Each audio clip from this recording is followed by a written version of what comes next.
It is about 5 o'clock p.m. on Friday, January 26, 2024. Just a couple more days left in January, and then we'll be done. And as you can see, I moved the cows this last section. Yesterday, I discovered that there's a bar that's in front of my side-by-side. I was using that to push the hay bales, but it's now bent, and so you're not supposed to do that. And what that means is if I'm going to keep doing bales, I have to either put it out in a pile or get one of those Judy bale unrollers. So I think I might be planning a trip up to Missouri sometime this year. Maybe I will sign up for the conference after all if there's still seats open. But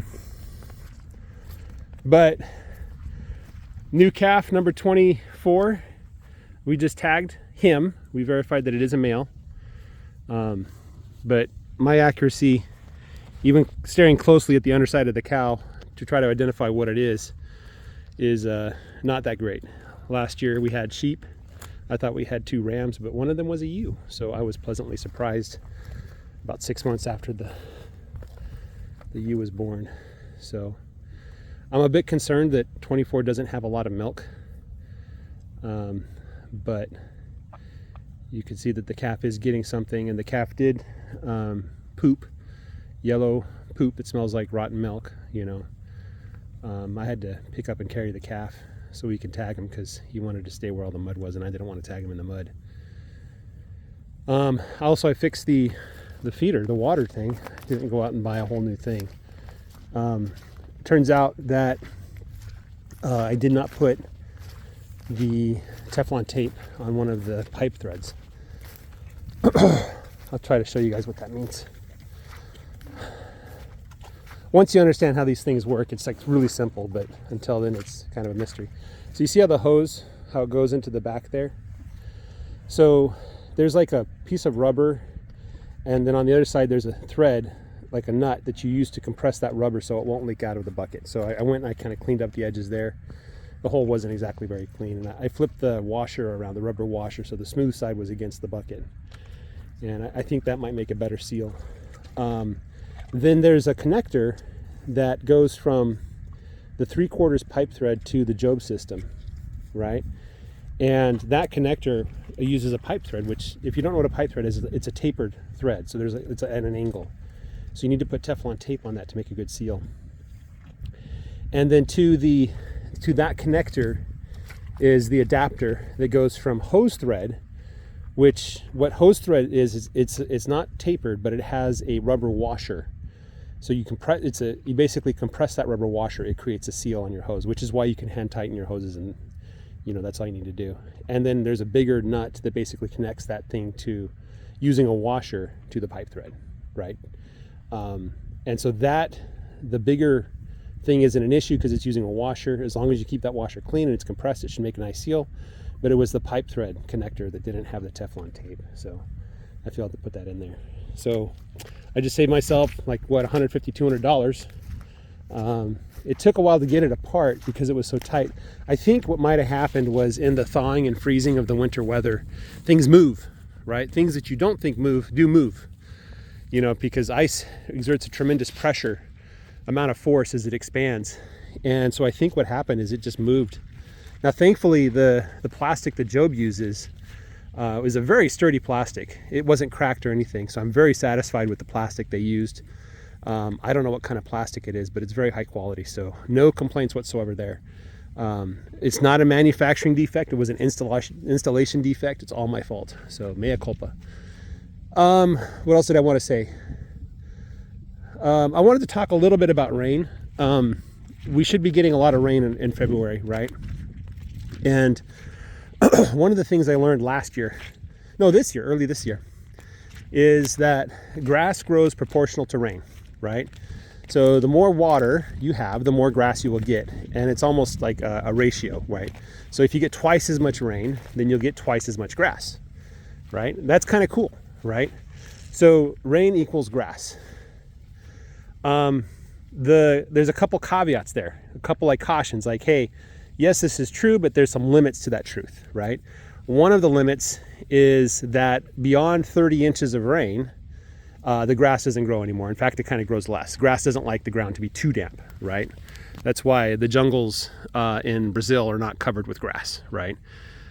Grass doesn't like too much water, right? And the other caveat is that the rainwater has to get into the soil, right? And so let's review very quickly. When rain comes from the sky, it lands on the ground eventually. There's a little bit of an impact if it hits the ground directly. Hopefully the plants will absorb that impact and not cause a problem. Number 26 is just watching me. He's got his eye on me. I wonder if he'll let me touch him. Probably not. Let's see, he's gonna run away, isn't he? Hey, how you doing, buddy? Oh no, he's not freaking out. Anyway, so there's a little bit of an impact. You want ground cover to avoid the dust of the ground like going up in the air and splattering and causing damage just from the weight and the force of that impact. What is Blackie doing to my number 10? Number 10, by the way, is in tremendously good condition. What a fat cow. Then the water can evaporate, right? It can get absorbed by the soil. So it might form a puddle, and then that, because of the heat or whatever, the puddle might just disappear. It might get absorbed into the soil, and typically you need roots for that to happen. There's the mycorrhizal structure of the soil as well, helps to absorb the moisture on the surface and bring it downstairs. It could also run off, right? And obviously if it runs off or evaporates, it's no good to you, right? What you want to do is somehow convert all the rainfall into water that gets absorbed by the soil, and then the plants transpire that moisture. So the plants use the moisture to suck things out of the ground, and then they have little pores on the surface of their leaves where they allow the water to pass out, right? In a way, you can think of a tree or a plant as kind of a sprinkler head, where it's not like sending out drops of water, but it's sending out very small amounts of moisture. And so that's transpiration of the moisture. And that's what we want. We want to use plants. We want to give plants as much water as they could possibly use. The more that the plants can move that water, the more they can grow, right? That's why trees, which are tremendously good at moving water, are able to grow much better than, grasses and other things like that. So that's kind of the point of rain, is I want the rain to stay in the soil, but not too much, right? So I don't mind that I have a muddy field. That's actually kind of a good sign. I think I should be able to get 30 inches of rain this year.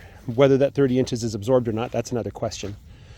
But hopefully we'll get the maximum amount of rain so we can get the maximum amount of grass growth.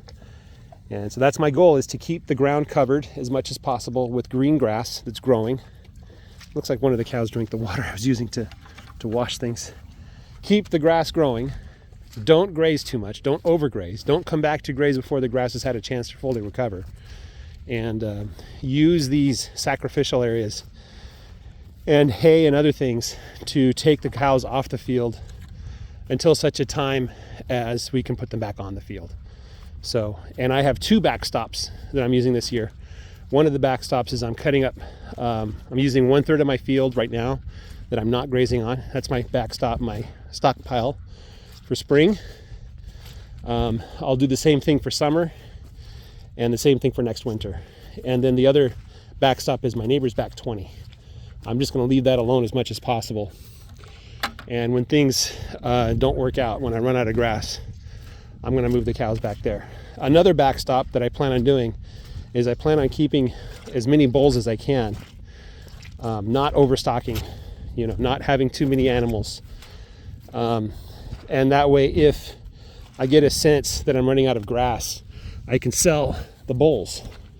I should be able to get a better price than the cows, right? So I'll use them as kind of my go-to for selling animals if I need to. So that's what I got, guys. Have a great day. Take care and bye-bye.